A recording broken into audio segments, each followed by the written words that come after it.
ಕೆಲವು ಕ್ಷಮೆಗಳು ಕ್ಷಮಿಸೋಕ್ಕಾಗಲ್ಲ. ಯಾರು ನಾಡಿಗೆ ದ್ರೋಹಿಯಾಗಿರ್ತಾರೋ, ರಾಜ್ಯಕ್ಕೆ ದ್ರೋಹಿಯಾಗಿರ್ತಾರೋ, ನನಗಿಂತ ನಾಡು ತುಂಬ ದೊಡ್ಡದು, ಕರ್ನಾಟಕ ತುಂಬ ದೊಡ್ಡದು, ಅಂಥವ್ರು ನಮಗೆ ಅವಶ್ಯಕತೆನೇ ಇಲ್ಲ, ಅನಿವಾರ್ಯ ಅಲ್ಲ. ಕನ್ನಡದ ಸಾಹಿತ್ಯ ಲೋಕ, ಕನ್ನಡದ ಸಂಗೀತ ಲೋಕಕ್ಕೆ ಇವ್ರು ಯಾರೂ ಅನಿವಾರ್ಯ ಅಲ್ಲ, ಅವಶ್ಯಕತೆ ಅಷ್ಟೇ. ನಮ್ಮ ಸಿನಿಮಾಗಳಿಗೂ ಒಂದಷ್ಟು ಅವ್ರು ಬೇಕಾಗಿತ್ತು, ಒಂದಷ್ಟು ವರ್ಷ ಅವ್ರ ಲೈಫಿಗೂ ಬೇಕಾಗಿತ್ತು. ಇದು ತುತ್ತಿಟ್ಟ ಮುತ್ತಿಟ್ಟ ಮತ್ತು ಅವ್ರಿಗೆ ಊಟ ಕೊಟ್ಟ ಜಾಗ ಇದು. ಇದು ಸರ್ಕಾರನೇ ಇದನ್ನು ಸುಮೂಟ ಕೇಸ್ ಮಾಡಬೇಕಾಗಿತ್ತು, ರಾಜ್ಯದ್ರೋಹದ ಇದರಲ್ಲಿ ಬರುತ್ತೆ.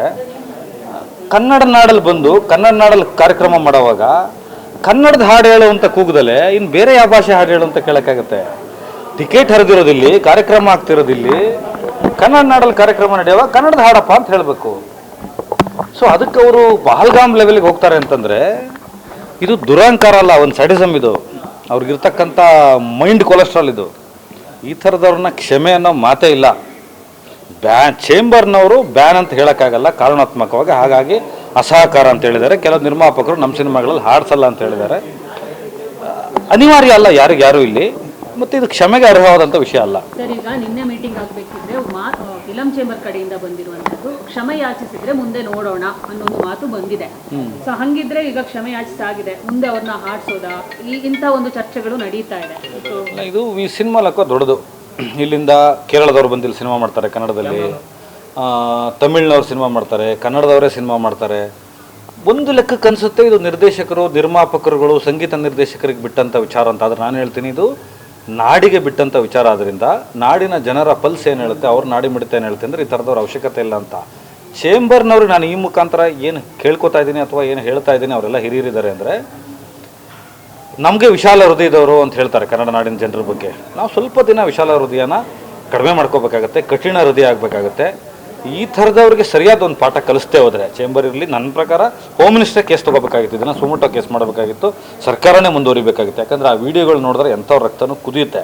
ಬಂದಿದ್ದು ಸಂಗೀತದ ಕಾರ್ಯಕ್ರಮಕ್ಕೆ, ಹಾಡಬೇಕು, ಹೋಗಬೇಕು, ಪುಕ್ಸಟ್ಟೆ ಬಂದಿಲ್ವಲ್ಲ, ಹಣ ಇಸ್ಕೊಂಡು ಬಂದಿರ್ತಾರೆ. ಇಲ್ಲಿ ನಮ್ಮ ಜನ ಟಿಕೆಟ್ ಹರಿದಿರ್ತಾರೆ ತಾನೆ, ಪ್ರಾಯೋಜಕರು ಬಂದಿರ್ತಾರೆ ತಾನೆ, ಸ್ಪಾನ್ಸರ್ಸ್ ಕೊಟ್ಟಿರ್ತಾರೆ ತಾನೆ. ಸ್ಟೇಜ್ ಯಾರ್ದು? ಇದು ಕರ್ನಾಟಕದಲ್ಲಿ ಕನ್ನಡಿಗ ಸಾರ್ವಭೌಮ. ಕನ್ನಡದ ಕೆಳಗಡೆ, ಆರದ ಮರದ ಕೆಳಗಡೆ ನಾವಿರೋದು ಎಲ್ಲರೂ. ನನಗಿಂತ, ನಿಮಗಿಂತ, ಎಲ್ಲರಿಗಿಂತ ಕರ್ನಾಟಕ ದೊಡ್ಡದು, ಕನ್ನಡ ನಾಡು ದೊಡ್ಡದು. ಅದಕ್ಕೆ ಅವಮಾನ ಆದರೆ, ಆ ಭಾಷೆಗೆ ಅವಮಾನ ಆದರೆ ಯಾವನು ಬೇಕಾಗಿಲ್ಲ ನಮಗೆ, ಯಾರ ಅಗತ್ಯನೂ ನಮಗಿಲ್ಲ.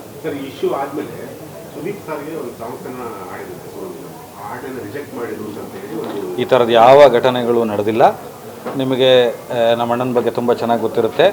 ಹಿಂದಿ ರಾಷ್ಟ್ರ ಭಾಷೆ ಅಂದಾಗ ಅವ್ರು ಯಾವ ಥರ ವರ್ತಿಸಿದ್ದಾರೆ, ಕನ್ನಡ ನಾಡು ನುಡಿ ಅಂದಾಗ ಈ ಥರದ್ದು ಯಾವುದೂ ನಡೆದಿಲ್ಲ. ಅಲ್ಲ, ಹಿಂದೆ ಹಾಡಿರ್ಬೋದು ಅವರು, ಅಂದರೆ ಅದು ತುಂಬ ವರ್ಷಗಳ ಹಿಂದೆ ಎಲ್ಲ ಹೀರೋಗಳಿಗೂ ಹಾಡಿದ್ದಾರೆ. ಸೋನು ನಿಗಮ್ ಇಲ್ಲ ಅಂತ ಹೇಳ್ತಾ ಇಲ್ಲ, ಆತ ಹಾಡಿದ್ದಾನೆ. ಅಂದರೆ ಇತ್ತೀಚಿನ ದಿನಗಳಲ್ಲಿ ಅವ್ರು ಅಶ್ವಥ್ ಅವ್ರು ಕೇಳ್ತಿರೋ ಥರದ್ದೇನೂ ನಡೆದಿಲ್ಲ. ಸರ್, ಇಲ್ಲ ಇವಾಗ ಅವರು ಸಾರಿ ಅನ್ನೋದನ್ನ ತುಂಬಾ ನೋಡಿ, ನಿನ್ನೆ ಬ್ಯಾನ್ ಅಂತ ಹೇಳಿದ್ಮೇಲೆ ಸಾರಿ ಕೇಳ್ತಾರೆ. ಅದು ಬೇಕೋ ಬೇಡೋ ಅನ್ನೋ ತರ ಒಂದಿಷ್ಟು ಸುದೀರ್ಘವಾಗಿ ಬರೆದು, ಅಂದ್ರೆ ಅವ್ರಿಗೆ ಎಲ್ಲಿ ಅವಕಾಶ ತಪ್ಪುತ್ತೆ ಅನ್ನೋದಕ್ಕೋಸ್ಕರ ಕೇಳಿದ್ರು ಅನ್ನೋ ತರ. ಅಲ್ಲ, ನನಗೇನು ಅನಿಸುತ್ತೆ ಅಂದರೆ, ಒಬ್ಬ ಮನುಷ್ಯನನ್ನು, ಒಂದು ನಾಡನ್ನು, ಒಂದು ನುಡಿಯನ್ನು, ಒಂದು ಅಸ್ಮಿತೆಯನ್ನು ಎಷ್ಟು ಗೌರವಿಸಬೇಕೋ ಅಷ್ಟೇ ನಮ್ಗಳ ಬಗ್ಗೆ ಒಂದು ಭಯಾನೂ ಇರಬೇಕು ಅಂತ ಅನಿಸ್ತಾ ಇದೆ. ನಾವು ತುಂಬ ಅನಗತ್ಯವಾಗಿ ತುಂಬ ಹೃದಯ ವೈಶಾಲ್ಯ ತೋರಿಸ್ತಾ ಇದ್ದೀವಿ ಅನಿಸ್ತಾ ಇದೆ. ನಾವು ತುಂಬ ಗೌರವ ಕೊಡಬೇಕು, ಸ್ವಾಭಿಮಾನಿಗಳಾಗಿ ಬದುಕಬೇಕು ಅನ್ನಿಸ್ತಾ ಇದೆ.